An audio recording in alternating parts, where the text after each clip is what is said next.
మెల్లగెక్కమ్మా.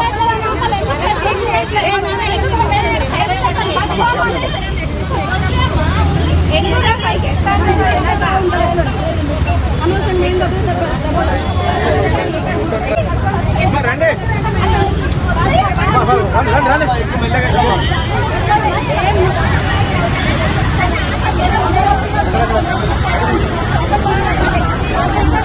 ఎక్కడమ్మా ఎక్కండి ఎక్కమ్మా ఎక్కమ్మా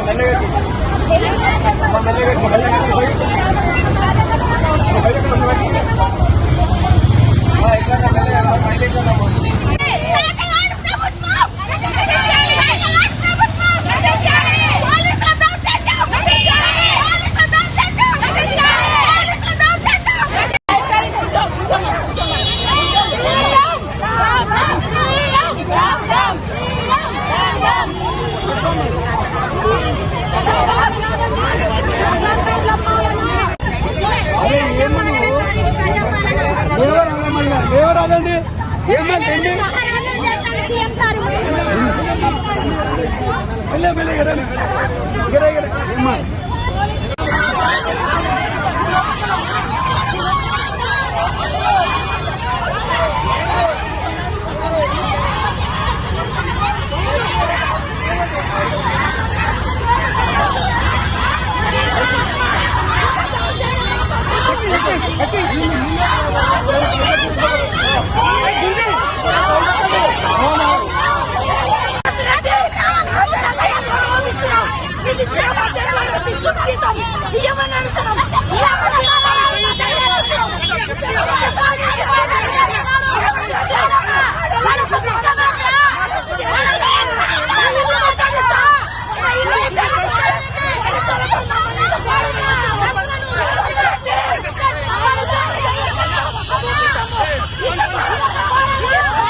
ఏం కాదు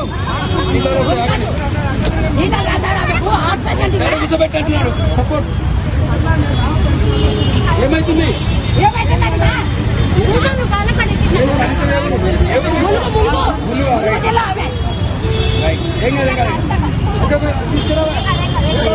ఏం పేరు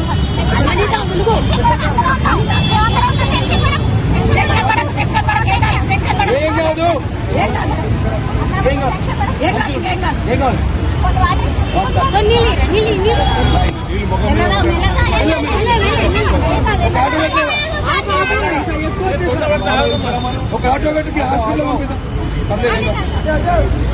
హాస్పిటల్ కనీసం మాకు వచ్చే నెల జీతము ఒక కనీస అవసరాలు కనీస సరుకులు కూడా రావట్లేదు. ఎట్లా బతుకుతాం మేము? ఏసీలల్లా అట్లా ఇలా ఆడ కూర్చొని వాళ్ళు మంచిగా ఉంటున్నారు. ఇంటింటికి తిప్పి అన్ని సర్వేలు అన్నిటి ప్రతి చిన్న పనికి మేమే కావాలి. అట్లాంటప్పుడు మమ్మల్ని ఎందుకు గుర్తించలేరు? ఈ రోజు ధర్నా కోసం మేము పర్మిషన్ తీసుకున్నా సరే మమ్మల్ని దొరికినట్లు వేసేసుకుంటున్నారు. ఎట్లా ఒక కుక్కలు ఎట్లా దొరుకుతారో ఒక కుక్కలను వాడకట్టు మీద కుక్కలను ఎట్లా ఎత్తారో పిచ్చి కుక్కలని అట్లా వేసుకొని పోతున్నారు. అంటే అంత చీప్ గా కనిపిస్తుంది. మరి ఏది మరి ఎట్లా చెప్తామా? రేవంత్ రెడ్డికి ఏం చెప్తారు? ఏం చెప్పుడేముంది? ఏం చెప్తారమ్మా? ఏం చెప్తారు? ఆయన చెప్పింది అదే కదా. ఫస్ట్ ఆయన మేనిఫెస్టోలో చెప్పిందే మేము అడుగుతున్నాం. అది న్యాయమే కదా. మరి మాకు న్యాయం ఎక్కడ జరిగింది? ఇప్పుడు 2 సంవత్సరాలు అయిపోతుంది. మాకు న్యాయం ఎక్కడ జరిగింది? దానికోసమే కదా మేము కొట్లాడుతున్నాం. ఆయన ఇచ్చేది ఉంటే మేము ఇక్కడ దాకా రాకపోదు కదా. మరి ప్రజాపాలన అంటారు ఇంటికి. మరి ఏది ప్రజాపాలన? ప్రజాపాలన పక్కన పెట్టండి. మా గురించి అయితే పట్టించుకోవాలి కదా. చేసే ప్రతి చిన్న పనికి మేమే కావాలి. మేము ఇచ్చే రిపోర్టే అక్కడ దాకా పోతుంది. మేము చేయకపోతే ఏం లేదు. ప్రతి చిన్న అవసరానికి మేము కావాల్సినప్పుడు మమ్మల్ని ఎందుకు ఆ పట్టించుకోరు? రోజు సీతక్క కూడా మీకు మాట మాట ఇచ్చింది. మరి ఇప్పుడు ఆమె ఎంపీ అయిన తర్వాత ఆమె కూడా పట్టించుకుంటలేదు. మంత్రి అయిన తర్వాత సార్ 10,000 జీతం కూడా రావట్లేదు. డైరెక్ట్ మొత్తం వస్తలేదు, పారితోషం లాగా ఇస్తున్నారు. అయితే 9,900 వస్తుంది సార్, అంతే.